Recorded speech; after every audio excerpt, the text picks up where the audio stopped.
قرآن مجید کی سورۃ البقرہ میں اللہ کریم نے فرمایا وَأَتِمُّ الْحَجَّ وَالْعُمْرَةَ لِلَّهِ، فرمایا اللہ کے لیے حج اور عمرہ پورا کرو، اللہ کی رضا کے لیے حج اور عمرہ یہ کام کرو پر کرو اللہ کی رضا کے لیے، اللہ کی رضا کے لیے حج اور عمرہ کرو۔ میرے نبی کریم صلی اللہ علیہ وسلم سے ایک صحابی نے پوچھا یا رسول اللہ صلی اللہ علیہ وسلم سب سے افضل عمل کون ہے، کون سا ہے؟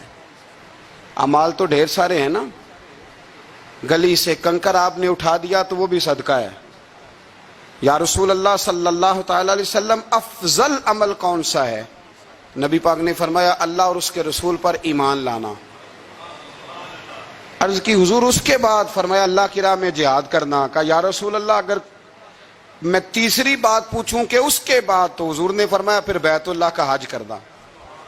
ایک ترتیب بیان کی، ایمان کے بعد افضل ترین عمل جہاد ہے، اللہ کے راستے میں جہاد کرنا، اور اس کے بعد پھر حضور نے جس عمل کو افضل ترین قرار دیا وہ حج بیت اللہ ہے، وہ اللہ کے گھر کی زیارت کرنا ہے، وہ حج کی سعادت حاصل کرنا ہے۔ حج ایک عظیم نعمت ہے، ایک عظیم نعمت۔ میرے رسول کریم علیہ السلام نے کچھ مثالیں ایسی بیان فرمائی ہیں جو اگر ہم سمجھ جائیں نا، اگر ہم سمجھ جائیں ان لفظوں کو، چونکہ ہم حدیثیں سنتے رہتے ہیں تو وہ خاص گہرائی اور گہرائی جو اس پر بات پر غور کی ہونی چاہیے وہ کئی دفعہ نہیں ہوتی، تو اس کے جو حسین مطالب ہوتے ہیں اور اس روایت کے جو خوبصورت تراجم ہوتے ہیں وہ پھر ہمارے ذہن میں نہیں آتے۔ ایک پہلے دن کا بچہ ہوتا ہے، بالکل پہلے دن کا، آج ماں کے پیٹ سے پیدا ہوا، اس کے ذمے کوئی گناہ نہیں ہوتا، اس شخص سے کسی کا کوئی اختلاف نہیں ہوتا، اس شخص نے کسی کا دل نہیں توڑا، اس نے کسی کو ستایا نہیں، اس نے کسی کو پریشان نہیں کیا۔ اب میرے نبی کریم علیہ السلام کا جو مثال دینے کا انداز ہے اور جو سمجھانے کا طریقہ ہے وہ طریقہ دیکھیں کتنا انوکھا ہے۔ حضور فرمانے لگے جس بندے نے حج کیا اور نہ اس نے اس میں کوئی فحش بات کی، نہ کوئی گناہ کا کام کیا، اور حج کر کے واپس آ گیا تو یوں سمجھو اس طرح ہو گیا جس طرح آج ماں کے پیٹ سے پیدا ہوا ہے۔ مثال دیکھیں، تشبیہ دیکھیں، رائنائی دیکھیں، اور جو حضور کی باتوں سے خوشبو پھوٹتی ہے اس کو محسوس فرمائیں کہ جس طرح آج ماں کے پیٹ سے پیدا ہوا ہے، آج وہ جو خوبصورتی ہوتی ہے پہلے دن کے بچے کی، وہ جو رانائی ہوتی ہے، وہ جو اچھا لگتا ہے، وہ جو چاؤ چڑھتا ہے، وہ جو اس کے آنے پر لوگوں کو تسلی ہوتی ہے، وہ جو مبارکیں ہوتی ہیں، وہ ایک خاص اس آنے والے بچے کی اہمیت ہے، فضیلت ہے، اس کے ذمے کوئی گناہ نہیں۔ فرمایا جو حج مبرور کر کے آئے، گناہ سے پاک حج کر کے آیا، یوں سمجھے کہ آج ماں کے پیٹ سے پیدا ہوا، اللہ نے اسے اتنا نواز دیا ہے، اتنا۔ ہاں اس کے ذمے اب جو حقوق العباد ہیں وہ اس نے ادا کرنے، اس کے لیے وہ کوشش کرے، اس کے لیے وہ جد و جہد کرے، لیکن وہ سمجھ لے کہ اب مجھے کوئی اعزاز ملا ہے۔ بزرگ کہتے ہیں کہ یوں سمجھو تمہیں ایک نئی زندگی مل گئی جب تم حج کر کے آئے ہو، ایک نئی زندگی، تمہارے گناہ معاف کر دیے گئے، اب تم نے ایک نئی ترتیب کے ساتھ اعمال کو شروع کرنا۔ اب تم سمجھو کہ اللہ تبارک و تعالیٰ نے تمہیں بڑا نواز دیا ہے، تم پر اللہ نے بڑا فضل اور احسان فرمایا، اور بڑا خاص کرم نوازی رب کریم نے تمہارے اوپر فرمائی ہے۔ اس ترتیب کو سمجھیں، اس کو ذہن میں لائیں، اور پھر دیکھیں کتنا اعزاز والا کام ہے۔ صحابہ کا کیا مزاج تھا؟ حضرت زازان رضی اللہ تعالیٰ عنہ فرماتے ہیں کہ حضرت عبداللہ ابن عباس کا جب آخری وقت آیا تو انہوں نے اپنی اولاد کو، قبیلے کو، بچوں کو بلایا۔ ہمارے ہاں جب آخری وقت آتا ہے تو کچھ وصیتیں کی جاتی ہیں کہ وہ والا مکان فلاں کا ہے، وہ والی جائیداد فلاں کی ہے، یہ اس کو دے دینا، یہ رکھ لینا، یہ میرا قرضہ۔ یہ بھی اچھی بات ہے، چلو حقداروں کا حق ان تک پہنچ جائے۔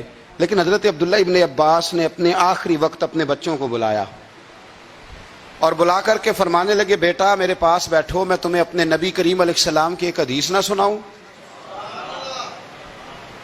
اللہ کرے ہمیں بھی حضور کی حدیثیں سناتے سناتے ہی موت نصیب ہو، آمین تو کہہ دیں یار۔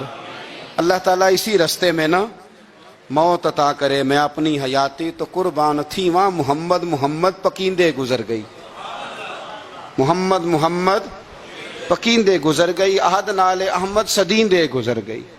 نبی کریم صلی اللہ علیہ وسلم کے غلام کیا کہتے ہیں؟ حضرت عبداللہ ابن عباس حضور کے چچا زاد بھی ہیں، اپنی اولاد سے فرمانے لگے تمہیں حضور کا ایک فرمان سنانا چاہتا ہوں۔ انہوں نے کہا جناب سنائیے، بتائیے۔ تو کہنے لگے کہ نبی کریم علیہ السلام کو میں نے ارشاد فرماتے ہوئے سنا کہ جو شخص مکہ مکرمہ سے پیدل حج کے لیے نکلا، کہاں سے جی؟ لفظوں پہ غور کرنا، یہ نہیں فرمایا گھر سے پیدل چلے، کہاں سے؟ یہ تو ایک اہل مکہ کے لیے فضیلت ہو گئی، اور پھر دوسری بات یہ کہ جو لوگ یہاں سے حج کرنے جاتے ہیں جا کے ٹھہرتے کہاں پہ ہیں؟ مکہ میں ٹھہرنا ہے نا سب سے پہلے۔ چلیں کوئی حرم شریف کے قریب ٹھہر گیا تو کوئی عزیزیہ میں، تو کوئی خالدیہ میں، تو کوئی شوقیہ میں، یہ جگہوں کے نام ہیں وہاں، لیکن رہنا تو مکہ مکرمہ میں ہی ہے نا سب نے۔ فرمایا جو مکہ مکرمہ سے پیدل حج کے لیے نکلا، حتیٰ کہ حج کر کے واپس مکے لوٹ آیا، اللہ تعالیٰ اس کے ہر قدم کے عوض اسے 700 نیکیاں عطا فرمائے گا۔ اور اگلے لفظ سنو گے تو اور خوش ہو جاؤ گے۔ محبوب کریم فرمانے لگے 700 نیکیاں ملیں گی، اور ہر نیکی حرم کی نیکی کے برابر ہوگی۔ ہر نیکی گویا اسے ہر قدم پر 7 کروڑ نیکیاں عطا کی جائیں گی کہ جب وہ چلے گا ایک قدم پہ، اللہ ایک قدم پہ صرف 7 کروڑ نہیں، اللہ اسے ایک قدم پر 7 کروڑ نیکیاں عطا فرمائے گا۔ اندازہ فرمائیں کہ اس بندے کا مقام کیا ہے۔ جس طرح نور میں نہیں وہ نہلایا ہوا، اور ہر قدم اٹھاتا ہے تو نور والا ہی بنتا چلا جاتا ہے، حاجی کی یہ سعادت ہے۔ اور ایک حدیث میں اللہ کے رسول صلی اللہ علیہ وسلم نے فرمایا جب تمہاری سواری، تمہاری ناکہ، تمہاری اونٹنی حج کے لیے چلتی ہے، ایک قدم اٹھاتی ہے تو اللہ تمہارا ایک گناہ بھی معاف کرتا ہے، تمہیں ایک نیکی بھی عطا کرتا ہے، اور تمہارا ایک درجہ بھی بلند فرما دیتا ہے۔